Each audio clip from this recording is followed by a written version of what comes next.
Hi student, आपका LP classes में स्वागत है बच्चों। आज मैं आपको पहले चैप्टर का दूसरा वीडियो लेके आया बेटा। 5 नंबर एकदम फिक्स करेंगे। 5 नंबर जो पूछेगा, कहां से पूछेगा, पूरा मैं आपको प्रूव्ड के साथ यहां पर 2023 का पेपर भी लाया हूं। थोड़ा सा जूम करेंगे सर। 2023 का पेपर भी लाया हूं। ये देखिए, आपको दिख रहा होगा यहां पर 2023 का पेपर है, ये कक्षा 10 का गणित का। तो आप लोग बेटा ध्यान देंगे, इसमें कौन सा प्रश्न पहले चैप्टर से पूछा है, सारा चीज मैं आपको विस्तृत नॉलेज दूंगा। यहां पर एक प्रश्न से लेकर 4 प्रश्न दिए गए बच्चों। चारों प्रश्न अगर आप कर लिए तो पहले चैप्टर में आप 5 नंबर अवश्य ही पा जाएंगे, उसमें दिक्कत नहीं। यहां पर एक एक प्रश्न से 10-10 प्रश्न मैं करना भी बताऊंगा। 10-10, 8-8, 7-7 प्रश्न आप ऑटोमेटिक कर लेंगे बच्चों। तो बेटा जो मीडियम छात्र हैं उनके लिए तो बहुत फायदा होने वाला है, और जो तेज तर्राक है उनके लिए और फायदा होने वाला है। क्योंकि बेटा यहां से इससे रिलेटेड जितने भी प्रश्न बनेंगे हम आपको हिंट करके छोड़ेंगे। तो आप लोग वीडियो के अंत तक बने रहिएगा। जो लोग नए हो प्लीज यार चैनल को सब्सक्राइब करके बेल आइकन को ऑन कर दीजिएगा। 2024 बोर्ड एग्जाम के लिए ध्यान देंगे। आज मैं आपको पहले चैप्टर से 5 नंबर आज आपको मैं फिक्स करा दूंगा, कहां से पूछ रहा है, कैसे प्रश्न पूछ रहा है। चलिए बच्चों, तो पहले प्रश्न की तरफ चलते हैं। यहां पर दिया है, दी गई संख्याओं में अभाज्य संख्या होगी। प्यारे बच्चों, यहां पर 0, 1, 2 और 8 दिया है। इसमें से अभाज्य संख्या कौन सी है ये बताना बच्चों। तो अभाज्य संख्या यदि आपको आता है बेटा, मैं वीडियोज में चले जाइए, 10 संख्या 11 संख्या मैं आपको पढ़ाया हूं। प्राकृतिक संख्या पढ़ाया, पूर्ण संख्या पढ़ाया, पूर्णांक संख्या पढ़ाया, भाज्य संख्या, अभाज्य संख्या, सम संख्या, विषम संख्या, इसके बाद सह अभाज्य संख्या, कोपम नंबर, इसके बाद बेटा वास्तविक संख्या, इसके बाद बेटा परिमेय संख्या, अपरिमेय संख्या, 10-11 टाइप की सारी संख्या हम पढ़ा रखे हैं। वहां पर आप देख लीजिएगा। यहां मैं ये डिस्कशन करूंगा कि ये अभाज्य संख्या किसे हम कह रहे हैं, मैं डायरेक्ट बता रहा हूं। तो चलिएगा पहले प्रश्न में ध्यान देंगे। इसमें अभाज्य संख्या, तो अभाज्य संख्या की मैं परिभाषा बोल रहा हूं बेटा, एक से वह बड़ी संख्या जो स्वयं से विभाजित होती हो, किसी दूसरी संख्या से विभाजित ना हो, उसे हम अभाज्य संख्या कहेंगे। देखेगा तो अभाज्य संख्या मैं लिख रहा हूं यहां पर, ध्यान देंगे आप लोग। तो अभाज्य संख्या एक से बड़ी होनी चाहिए जी। चलो ठीक है, तो इसका मतलब 2 होगा। पहली अभाज्य संख्या क्या होगी, 2, 2 स्वयं से विभाजित हो रही है, ध्यान देंगे। इसके बाद आएगा बेटा 3, इसके बाद आएगा 5, इसके बाद आएगा 7, 9, सावधान रहिए, 9 3 से विभाजित हो जाएगी, अर्थात तो भाज्य हो गया। इसका मतलब वो नहीं होगा, 11 होगा, 13 होगा, ऐसे डॉट डॉट डॉट ईटीसी आगे ये ऐसा होता रहेगा। तो अब आप ध्यान देंगे, यहां पर एक प्रश्न भी बनता बहुत अहम, कि वह अभाज्य संख्या बताइए जो सम है। तो वह अभाज्य संख्या जो सम है बेटा, ये 2 होती है अकेली, वो बात की बात है। अब देखेंगे यहां पर यह भी प्रश्न बन सकता। चलिएगा यहां पर अब देखिएगा, कह रहा दी गई संख्याओं में अभाज्य संख्या बताइए। तो इसमें बताइए 0, 1, 2 और 8। तो बताइए ये तो भाज्य है, ये क्या बेटा, ये अभाज्य संख्या नहीं है, एक से बड़ी होनी चाहिए, तो 0 के सवाल ही नहीं। यहां पर सी ऑप्शन आपका सही हो जाएगा।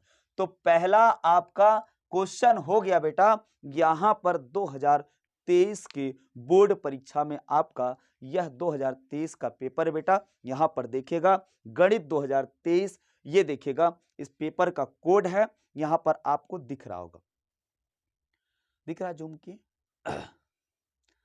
दिखा पेपर, देखिएगा ये पेपर है आपका 2023 कक्षा 10 गणित। अब यहां पर प्रश्न जो पूछ रहा है बेटा, कहां से पूछ रहा है, यहां पर ये देखिए तीसरा प्रश्न है, बहुविकल्पी का तीसरा प्रश्न आपको दिख रहा होगा। तीसरा प्रश्न देखिए, तीसरा प्रश्न यहां पर लिखा दिखा जी दिख रहा। चलिएगा, तो ये तीसरा प्रश्न है, ध्यान देंगे। तो तीसरा प्रश्न आपसे ये पूछा था 2023 में, तो ये पहले चैप्टर से था। इसके बाद अब आप देखिएगा, इसके बाद अब आप देखिएगा पहला प्रश्न हो गया। दूसरा प्रश्न, किसी धनात्मक पूर्णांक q के लिए प्रत्येक, यहां पर थोड़ा सा मिसप्रिंट है। मिसप्रिंट का ये मतलब है ये पेपर में ही मिसप्रिंट है बच्चों। यहां पर देखिएगा ये भी 2023 में पूछा था। यहां पर देखिएगा, जूम करिएगा थोड़ा सा दिख रहा, ये देखिएगा यहां पर आपका, इसमें लाइट भी धोखा दे रही थोड़ी सी, ये देखिएगा यहां पर लिखा है, जहां पर मैं अंगुली रख रहा हूं यहां पर देखिएगा पूर्णांक लिखा है, धनात्मक पूर्णांक लिखा है, यहां पर ये दिख रहा होगा। ये देखिएगा कौन सा प्रश्न है, चौथा प्रश्न। चौथा प्रश्न आपको दिख रहा होगा, यहां पर देखिएगा, तो ये है चौथा प्रश्न। यहां पर अब देखिएगा बेटा, चौथा प्रश्न जो दिया है यहां पर लिखना चाहिए था, क्या त्रुटि है क्या सिस्टम है, सारा मैं समझा रहा हूं। यहां पर देखिएगा, किसी धनात्मक पूर्णांक क्यू के लिए प्रत्येक, यहां कह रहा धनात्मक पूर्णांक का रूप होगा, तो इसके ऑप्शन से, इसके मतलब से ऑप्शन इसके ये भी सही हो जाएंगे, ये भी सही हो जाएंगे, ये सही हो जाएंगे। क्यों हो जाएंगे मैं बता रहा हूं, देखिएगा पहले इसको आराम से समझिए।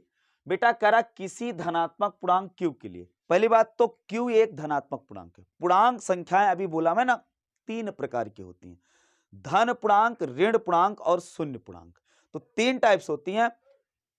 क्यू के बारे में बोल रहा है बेटा, ये एक धनात्मक पूर्णांक है, अर्थात यहां पर देखिएगा ये 0 होता है, ये शून्य पूर्णांक होता है।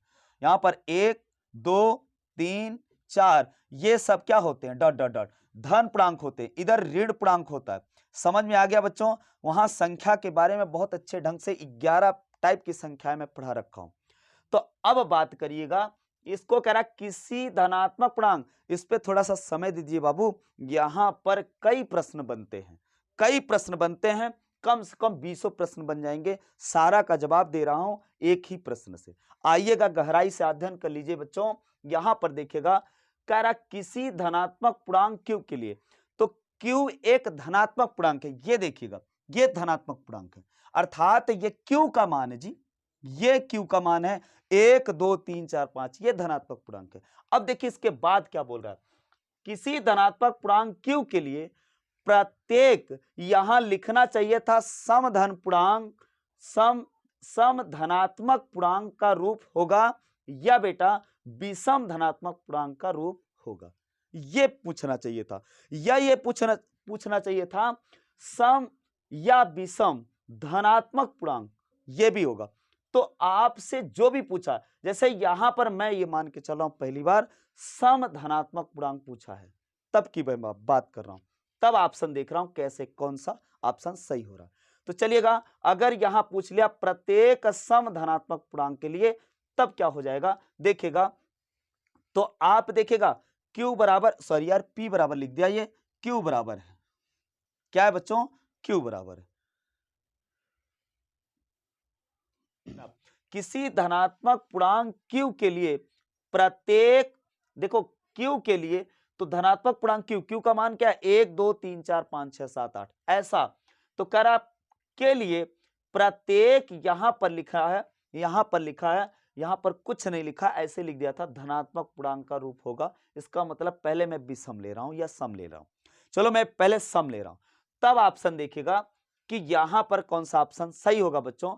तो यहां पर मैं मान के चला कि यहां सम लिखा है, क्या लिखा है, सम लिखा है, सम धन पूर्णांक है। तो सम धन पूर्णांक के लिए चलिएगा यहां पर Q का मान 1 2 3 4 यूज करके देखिएगा कौन सा समधन पूर्णांक आ रहा। चले, एक अगर यूज करेंगे Q का मान तो 0 हो जाएगा, तो ये समधन पूर्णांक तो नहीं हो सकता, शून्य पूर्णांक है, अर्थात ये ऑप्शन नहीं सही होगा। चलिएगा, इसके बाद यहां 1 लिया तो यहां 2 आ गया, चलो समधन पूर्णांक आ गया, क्लियर हो गया। इसके बाद अगर यहां हम 2 लेंगे तो 2 1 3 हो जाएगा, तो ये विषम आ गया, सम विषम दोनों दे रहा, क्लियर। इसके बाद देखिएगा, अब दिमाग लगाइएगा बच्चों, यहां पर अगर मैं लिया 1 तो 2 1 के 2, 2 विषम दिया भाई, 2 से कट जाएगा। इसके बाद अगर मैं 2 लिया तो 2 दूना कितना हो जाएगा 4, तो ये किससे कटेगा, ये भी 2 से कट जाएगा। अगर मैं 3 लिया, 3 दूनी 6, ये भी 2 से कट जाएगा, अर्थात ये समधन पूर्णांक देगा, क्लियर। और चौथा ऑप्शन देखिएगा, इसका मतलब है समधन पूर्णांक पूछा होता तो ये ऑप्शन आपका सही हो जाता। अब देखिएगा यहां पर रखिएगा, 1 रखोगे तो 2 2 1 3 विषम दिया, 2 रखोगे 2 दूना 4 4 1 5, ये विषम दे रहा, क्लियर हो गया। तो अगर समधन पूर्णांक पूछा होता तो यहां पर यह ऑप्शन सी वाला सही हो जाता। अगर विषम धन पूर्णांक पूछा होता तब यह सही हो जाता, चूंकि ये विषम दे रहा और ये सम विषम दोनों दे रहा। तो यहां पर कई प्रश्न बन सकते हैं, ध्यान देंगे। यहां पर पूछ सकता है शून्य पूर्णांक कौन सा प्रदर्शित करेगा, क्लियर, या शून्य पूर्णांक के रूप में कौन सा होगा, तो शून्य पूर्णांक के रूप में ये हो सकता है, हो सकता है। ये बेटा सम विषम दोनों दे रहे हैं, तो सम विषम भी पूछ सकता था, तो सम विषम ये दोनों देगा, ये सिर्फ और सिर्फ सम देगा और ये सिर्फ और सिर्फ विषम देगा।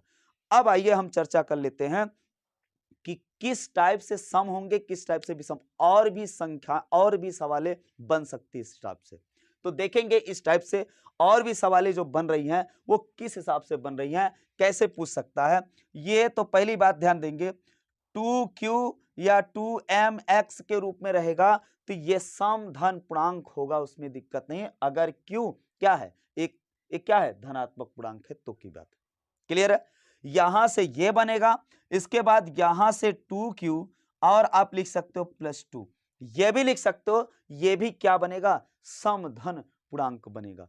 और समधन पूर्णांक कौन बनेगा बेटा, 2 कॉमन ले लीजिए तो q प्लस क्या आ जाएगा, 1 आ जाएगा, यह भी समधन पूर्णांक बनेगा। क्लियर है, या और भी लिख सकते हो, अर्थात आपको कुल मिला के चेक करना पड़ जाएगा कौन सा समधन पूर्णांक बन रहा है इसको। अब देखिएगा बेटा, यहां पर और भी बन सकता है, आपको यहां पर चेक करना पड़ जाएगा। जैसे देखिएगा यहां पर 4q हो सकता है, +2 हो सकता है, यहां पर 4 और यहां भी 4 हो सकता है, ध्यान देंगे तो ये 4 हो सकता है, ऐसे भी हो सकता है। तो कुल मिला के ये समधन पूर्णांक देंगे, उसको आपको चेक करना पड़ जाएगा। यहां पर देखिए 1 रखोगे तो 4 4 8 हो जाएगा, 2 रखोगे 4 दूनी 8, 8 4 12, इसका मतलब ऐसे कुल मिला के ये सारे के सारे वैल्यू समधन पूर्णांक देने वाले हैं। विषम धन पूर्णांक क्या दे रहा है बेटा, ये दे रहा है आपका, कितना दे रहा है, 2q + 1 दे रहा है, और -1 भी देता है, ध्यान दीजिएगा 2q - 1 यहां पर रख दीजिए। यहां पर देखिए q का मान 1 रखोगे तो यहां पर बेटा 2 में 2 1 के 2, अब 2 में से 1 गया 1 आया, 2 दूना 4, 4 में से 1 गया कितना आ जाएगा बेटा, 3 आ जाएगा, 3 दूना 6, 6 में से 1 गया 5 आ जाएगा, अर्थात ये भी विषम धन पूर्णांक दे रहा है। तो विषम धन पूर्णांक पूछेगा तो ये सही हो जाएगा, और समधन पूर्णांक पूछेगा तो ये सही हो जाएगा। दोनों आएगा इसमें, सम और विषम दोनों आएगा, इसमें सिर्फ शून्य आएगा, एक कंडीशन में शून्य आएगा और सब दे देगा क्या, 2 रखोगे तो 2 में से 1 गया 1, 3 रखोगे तो 2 आ जाएगा, सम विषम दोनों दे रहा। तो इसका मतलब ये हुआ कि आप इस टाइप से भी प्रश्न कर सकते हैं बच्चों। तो आइएगा अब हम देखेंगे तीसरा प्रश्न, यहां पर और सारे प्रश्न पूछे जा सकते हैं। हाँ ये भी बात है, ध्यान देंगे यहां पर बेटा, ये इसके आगे इसके पीछे भी पूछा जा सकता है। जैसे देखो कोई पूर्णांक है q, कोई धन पूर्णांक q है, अगर इसके पहले वाली जस्ट पहले वाली अंक पूछेगा तो -1 कर दीजिएगा, और इसके जस्ट बाद वाली संख्या पूछेगा तो q प्लस क्या कर दीजिएगा, 1 कर दीजिएगा। अब देखिएगा सम विषम संख्या अगर पूछ रहा है, इसके आगे पीछे पूछ रहा है, तो ध्यान देंगे सम विषम संख्याओं के बीच का अंतर कितना होता है, जैसे 2 है, 4 है, 6 है, 8 है, इनके बीच का अंतर, अर्थात पहला x है तो दूसरा क्या हो जाएगा, x + 2, तो इनके बीच का अंतर कितना होता है, 2 का अंतर होता है। अगर पहली संख्या x है तो दूसरी संख्या, अगली संख्या क्या जाएगी, तो अगर पहली संख्या, ध्यान देंगे पहली संख्या x है तो अगली संख्या पूछ लिया तो x + 2 होगा, पहली संख्या 2x है तो अगली संख्या और क्या हो जाएगी, 2 जोड़ दीजिएगा। अगर इससे पहले पूछ रहा है, बाद में पूछ रहा है, तो बाद में पूछ रहा है तो अगले आगे पूछेगा तो उसको जोड़ के बताइएगा, अगर पहले पूछ रहा है तो 2 घटा के बताइएगा। सम विषम के लिए सब सेम है, विषम के लिए भी देखिएगा 1 होता है, 3 होता है, 5 होता है, इसमें भी 2 का अंतर होता है, अर्थात पहला x होगा तो दूसरा क्या हो जाएगा, x + 2 हो जाएगा। समझ में आ गया होगा। तो ये सम विषम पर बहुत सारे प्रश्न बन सकते हैं, होशो हवास में रहिएगा बच्चों, पेन चलाइएगा तो एकदम होश में होकर चलाइएगा। आइएगा अब हम तीसरा प्रश्न कराएंगे बच्चों। चलिए बच्चों, तो अब देखिएगा आपके पास तीसरा प्रश्न है, कह रहा है, क्या कह रहा है बच्चों, कि अभाज्य गुणनखंड विधि द्वारा संख्याओं 6, 72 और 120 का मासा और लासा ज्ञात कीजिए। इसका मतलब है अभाज्य खंड करना मैं पहले चैप्टर का पहले वीडियो में करा चुका हूं। इसका मतलब है आपको अभाज्य खंड करना आ गया, तो उसमें मेथड 2 बताएं बेटा, जो लोग नए हो प्लीज यार उसको देख लीजिएगा, आपको मजा आ जाएगा। अभाज्य खंड करने से आपको बहुत ही फायदा होने वाला, उसमें ट्रिक भी बताए हैं, यहां भी बता दे रहे हैं। और सेकंड मेथड, 2 मेथड बताए थे, एक लंबा एक बड़ा एक छोटा, सॉरी तो छोटे वाले से मैं कराऊंगा। यहां पर देखिएगा, यहां पर लिखा है क्या बेटा, 6, ध्यान देंगे 6 लिखा है तो मैं इसको लिखूंगा 2 तिहाई 6। ये हो गया अभाज्य संख्या है कि नहीं, अभाज्य गुणनखंड हो गया कि नहीं हो गया।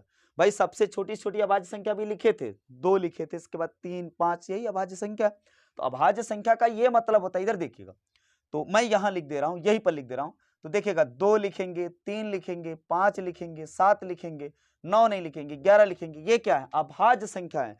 तो गुणनखंड के रूप में कर दीजिए, इसके बाद अभाज्य हो जाएगा। तो ये हो गया 6 का। चलिए 72 लिख रहे हैं, तो 72 को मैं क्या लिख रहा हूं, ध्यान देंगे, यहां पर मैं तोड़ के थोड़ा सा लिखना चाहूंगा, तो यहीं पर मैं 72 को तोड़ना चाहूंगा। इधर देखिएगा 72 को मैंने लिखा 2 गुणे 36, 36 दूना 72। बेटा ये सम संख्या इकाई का अंक है, तो बेटा 2 से 100% कट जाएगा। तो जब 2 से कट जाएगा तो 36 दूना 72 कर दिए। अब 36 को क्या लिख सकते हो, इधर देखिए 36 को मैंने लिख दिया, 36 को मैंने लिख दिया, क्या लिख दिया, 18 दूना 36, तो 2 गुणे 18 लिख दिया। बोलो 18 दूना 36, 2 गुणे 18 लिख दिया।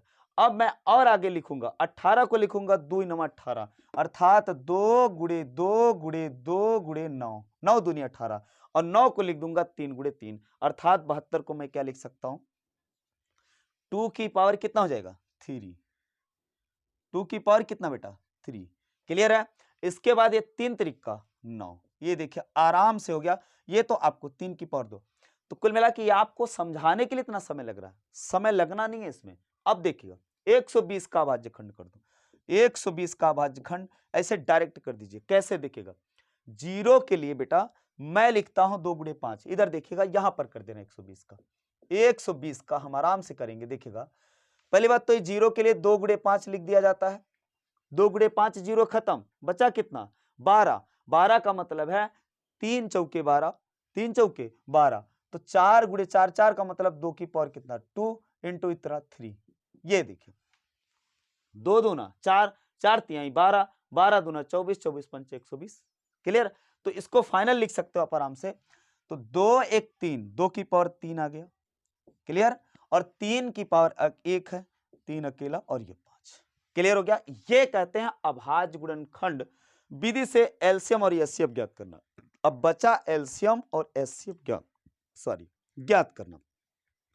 अब मैं एचसीएफ पहले निकालूंगा, तो एचसीएफ बता दे रहा हूं। एचसीएफ बराबर देखिएगा बेटा मैं क्या लिख रहा हूं, ध्यान देंगे आप लोग।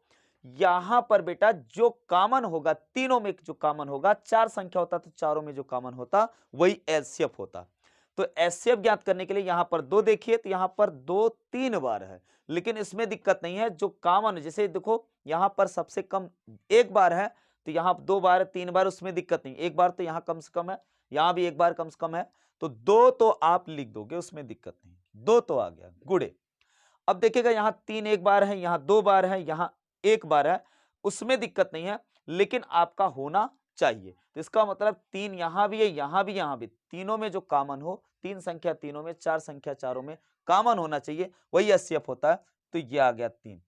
अब इसके बाद यहां पर देखिएगा, यहां पर कुछ और संख्या नहीं है, यहां भी कुछ नहीं है, यहां 5 है, तो उसमें दिक्कत नहीं है। तो आपका जो कॉमन था बस वही एचसीएफ हो जाएगा, अर्थात 3 दूनी 6 आ गया इसका एचसीएफ। क्लियर है। अब एलसीएम की बात है बेटा, एलसीएम देखिएगा, एलसीएम बराबर, तो एलसीएम में क्या होता है, किसी संख्या को छोड़ना नहीं है, अर्थात संख्या छूटनी नहीं चाहिए। बेटा ध्यान से समझिएगा, आज के बाद अब गलत नहीं होना चाहिए, बहुत लोग गलत कर देते हो। यहां पर संख्या छूटनी नहीं चाहिए, और जो संख्याएं हैं अभाज्य संख्याएं, अभाज्य गुणनखंड के रूप में, उनमें से सबसे बड़ी घात ली जाती है। जैसे यहां 2 की पावर 1 है, यहां 2 की पावर 3 है, 2 की पावर 3 है, 2 की पावर 3 ले लिया जाएगा।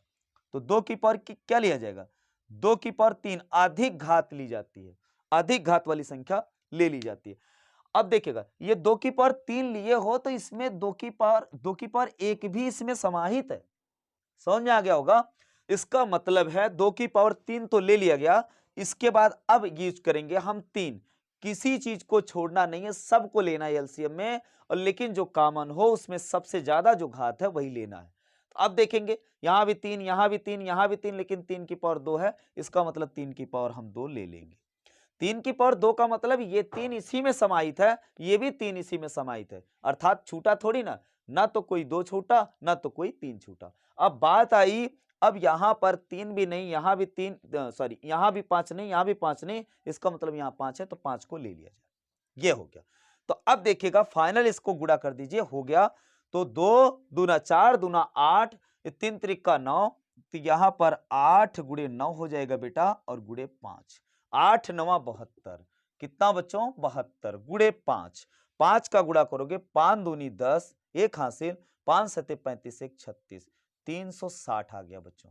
कितना आ गया 360 आ गया। तो अब यहां पर अभाज्य गुणनखंड विधि से एलसीएम और एचसीएफ कर लिए, उसमें दिक्कत नहीं बच्चों। तो आइएगा अब हम तीसरा प्रश्न, ये हो गया आपका, अब हम चौथा प्रश्न कराने जा रहे हैं। देखो बेटा, ये तो आपका तीसरा प्रश्न हो गया।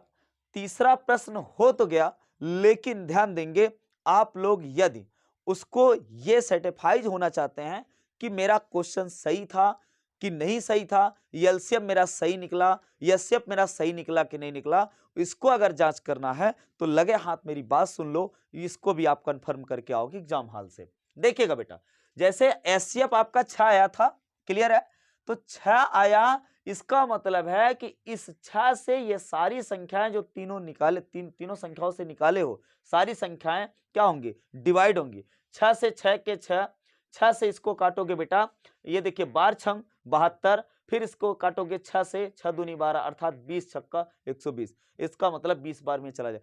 कुल मिला के इन संख्याएं जो हुई, ये संख्याएं हैं, ये संख्या से विभाजित होंगी। क्लियर है, एचसीएफ से वो संख्याएं क्या हो जाती हैं, विभाजित हो जाती है। एलसीएम कितना आया था बेटा, 360 आया था, ध्यान दीजिएगा।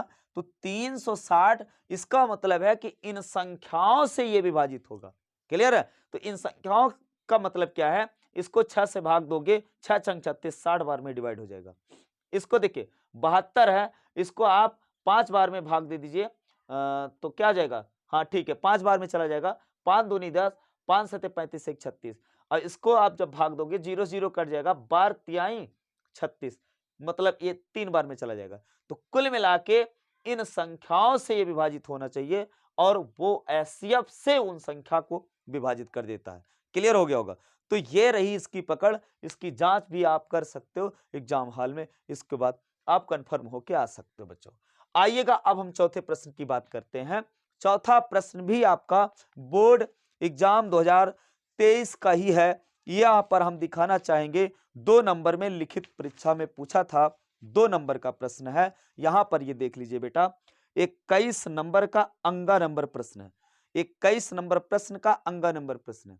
दिख रहा होगा, जूम कर दीजिए, दिख रहा है किस नंबर का अंगा नंबर, क्लियर हो गया होगा। ये देख लीजिए, ये 2023 का गणित का परीक्षा का पेपर है, ध्यान दीजिएगा। इसमें बेटा पूछा क्या है, दिया गया है कि एचसीएफ 255 867 का 51 अर्थात बराबर 51 है। इसका मतलब एचसीएफ है इन संख्याओं का 51, तो एलसीएम इन्हीं संख्या का मान ज्ञात कीजिए। इसका मतलब है इसका इन संख्याओं का एलसीएम पूछ रहा है। दो संख्याओं में रिलेशन क्या है, दो संख्याओं में रिलेशन क्या होता है बच्चों, यहां पर पहली संख्या इसको मान लीजिए या इसको मान लीजिए, उसमें दिक्कत नहीं। पहली संख्या मैंने इसको माना, दूसरी इसको माना, आप इसको पहली मान लीजिए, इसको दूसरी, कोई दिक्कत नहीं है। तो देखिएगा इसमें रिलेशन क्या होता है, एलसीएम गुणे एचसीएफ बराबर पहली संख्या गुणे दूसरी संख्या, ये इसका रिलेशन होता है। अब इसमें चीजें कितनी है बच्चों, 4, 2 संख्या है और एलसीएम है उन संख्याओं का, और उन्हीं संख्याओं का एचसीएफ है। तो 4 चीजों में से ध्यान देंगे 3 चीज देकर चौथी चीज पूछ सकता है। अब देखिएगा चौथी चीज का मतलब क्या है, 2 संख्या दिया था, तीसरा चीज एचसीएफ दिया, एलसीएम पूछ रहा, एलसीएम देकर एचसीएफ भी पूछ सकता, एलसीएम एचसीएफ दोनों देकर एक संख्या देकर दूसरी संख्या पूछ सकता, एलसीएम एचसीएफ दोनों देकर दूसरी संख्या देकर तीसरी संख्या पूछ सकता। इसमें कुल मिला के ये बारी बारी से चारों चीज पूछ सकता है। 4 प्रश्न ऐसे बन गए, ध्यान देंगे और भी प्रश्न बनते, पहले इसको सॉल्व करा देता हूं, इसके बाद आगे बताता हूं कैसे और प्रश्न बन सकते हैं। इसमें एक्स का मान एम का मान पूछ सकता है, ऐसे रिलेशन देकर बताना है उसमें। देखिएगा बेटा, पहले इसको सॉल्व करा दे बच्चों। तो आइएगा यहां देखेंगे एलसीएम गुणे एचसीएफ 51 है, सॉरी 51 है, ये देखिएगा। अब बराबर पहली संख्या 255 गुणे 867, ये हो गया। अब बताइए तो LCM बराबर आएगा, कितना आएगा बेटा, 255 गुणे 867 बटे 51। चलिए 51 से इसको काटिए, 5 1 के 5, 5 5 25, ये देखो 5 बार में कट गया। कैसे दिखेगा, 51 1 के 51, इसमें 5 का गुणा करो, 5 1 के 5, 5 5 25, 5 बार में कट गया, अर्थात 5 का गुणा कर दो बेटा, आंसर आपके सामने। LCM बराबर आ गया 5 सते 35 कहीं 5 हासिल 3, ध्यान देंगे 5 छंग 30 3 33 3 हासिल, 5 अठे 40 3 43, ये आ गया बेटा 4335, आपका ये एलसीएम आ गया। अब आप सावधान हो जाइए थोड़ा सा, अभी आपका एलसीएम में आया तो एलसीएम देकर एचसीएफ भी पूछ सकता है। अभी हमने आपको बताया कि इसमें 4 प्रश्न बन सकते हैं। अब 5वां टाइप का प्रश्न क्या बन सकता है, अब आप देखिएगा, यही एचसीएफ ध्यान दीजिएगा, एचसीएफ इन संख्याओं का निकालोगे तो 51 आएगा 100%। क्लियर है, ये तो कंफर्म है। अब बच्चों ये 51 ना देकर आपसे कहेगा, यहां पर लिखेगा 50, क्या लिखेगा 50 या 40 कुछ भी देखेगा, 50 प्लस एक्स कर दिया। ये एचसीएफ इन संख्याओं का एचसीएफ कितना है, कितना बच्चों 50 प्लस एक्स है तो एक्स का मान ज्ञात कीजिए, 50 प्लस यम है तो एक्स का मान ज्ञात कीजिए। अर्थात आप जान रहे हो कि 51 होता है इसका एस, तो एचसीएफ निकालोगे इसका कितना आएगा 51 आएगा, 100% 51 आएगा। अर्थात एचसीएफ जब निकालोगे इन संख्याओं का अभाज्य गुणनखंड से, अभी निकाले थे इन संख्याओं का एचसीएफ एलसीएम, तो बेटा 51 आएगा। क्या आएगा 51 आएगा। लेकिन आपको प्रश्न में दिया एचसीएफ बराबर इतना, तो अर्थात ये 50 प्लस एक्स बराबर प्रश्नानुसार लिखोगे 51। तो अब बताओ बेटा एक्स बराबर कितना आ जाएगा, 51 में 50 घटा दो, एक्स बराबर 1 आया कि नहीं आया। इसी को ऐसे भी लिख सकते थे बच्चों, यहां पर 40 प्लस एम लिख सकते थे, तो पूछेगा एम का मान ज्ञात कीजिए, हुआ ना कई प्रश्न, तो एम का मान ज्ञात कीजिए। तो कुल मिला के इन संख्याओं का एचसीएफ दिया है, तो एचसीएफ दिया है, तो इसका मतलब इन संख्याओं का एचसीएफ निकालोगे 51, तो 51 के बराबर करिएगा, यहां लिखिएगा क्या बेटा 40 प्लस एम, 40 प्लस एम, समझ में आ गया होगा। तो एम का मान वहां 51 में से 40 घटा दोगे तो 11 नजर आएगा आपको, समझ में आ गया। तो बेटा ऐसे जो एचसीएफ दे रहा है एलसीएम देकर बहुत सारी संख्या पूछ सकता है।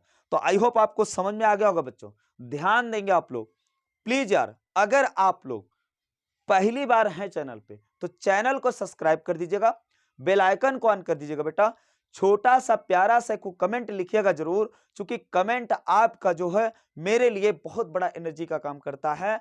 और बेटा 2024 पेपर ध्यान देंगे, अभी पूरा का पूरा आपका 2 महीना पड़ा है, और पूरे के पूरे 2 महीने के अंदर हम ध्यान दीजिएगा पहले चैप्टर से लेकर आखिरी चैप्टर में सारे क्रीमी लेयर के प्रश्न हम आपको उठा के रख देंगे, पूरा का पूरा पेपर सॉल्व करा देंगे, पूरे के पूरे क्वेश्चंस इंपॉर्टेंट जो प्रश्न होंगे आपको प्रूव्ड के साथ दिखाते हुए आपको करा देंगे। और देखिएगा पहले चैप्टर का आखिरी पार्ट में लेके आऊंगा, सबसे ज्यादा नंबर पूछने वाला। यहां पर देखिएगा बच्चों लास्ट में मैं दिखा दे रहा हूं, 2 नंबर का आपसे पूछा था, लेकिन 2 नंबर का यह प्रश्न नहीं होना चाहिए। यहां पर देखिएगा 21 नंबर का 6 नंबर प्रश्न दिख रहा,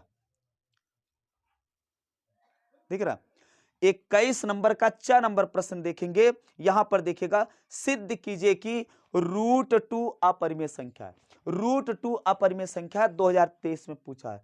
तो बेटा मैं सिद्ध करने वाला अपरिमेय संख्या को मैं अगले वीडियो में लेके आ रहा हूं, और आखिरी वीडियो होगा पहले चैप्टर का, आखिरी वीडियो होगा, इसके बाद मैं दूसरे चैप्टर का बहुपद का लेके आऊंगा।